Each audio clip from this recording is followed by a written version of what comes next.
مساء الفل عليكم جميعا. الفترة اللي جاية هنتكلم عن سن المراهقة أو التينيجرز. هما بيعانوا من إيه؟ بيتضايقوا من إيه اللي ضاغطهم؟ إحنا نتعامل معاهم إزاي؟ هما نفسهم في إيه؟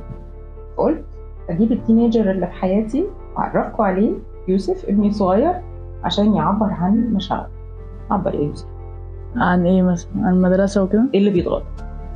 المدرسة مثلا درجات بقى وكده وامتحانات، وان انا اصلا يعني في السنة اللي فاتت مثلا كنت بخلص الساعة 3 وكده، دلوقتي بخلص 5 بروح الدرس، مش بلحق اروح تمارين، بعدين مش بلحق اذاكر كويس، فماما طبعا بتهزقني وبس. دي حاجة من الحاجات.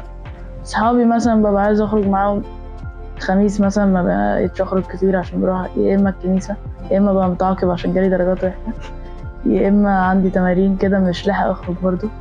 وانا ببقى عايز اللي هو اعمل الاتنين في نفس الوقت، عايز ابقى مركز في المدرسة وفي التمارين في نفس الوقت، عارف اخرج مع اصحابي وعارف اقضي وقت حلو وبتاع، وانا لسه مش عارفة اظبط الحاجتين دول. في أوقات بتحس إن أنت متضايق وخلاص؟ كتير. تبقى بتفكر في إيه؟ مش عارف، ستريس من المدرسة، هي المدرسة بالذات هي اللي موتراني. انت بتبقى خايف من الدرجات، ولا بتبقى خايف مثلا من حاجة تخص اصحابك، ولا متضايق من حاجة معينة؟ درجات، شكاوي المدرسين بقى، كل الحاجات دي.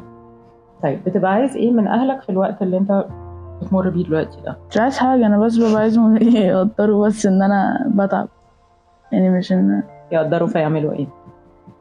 يعني ما يفتكروش ان انا بلعب بقى وقاعد ما بذاكرش وبتاع، يقدروا ان انا بخلص الساعة 5 عشان اروح الدرس في مصر الجديدة، عشان اروح التمرين، عشان ارجع انام. يعني يومي مش اللي هو قاعد في البيت ما بعملش حاجة. انت حاسس انك محتاج نوم اكتر الفترة دي؟ كتير كده. طيب الاكل بيفرق معاك؟ بتاكل ايه ولا مفرقش؟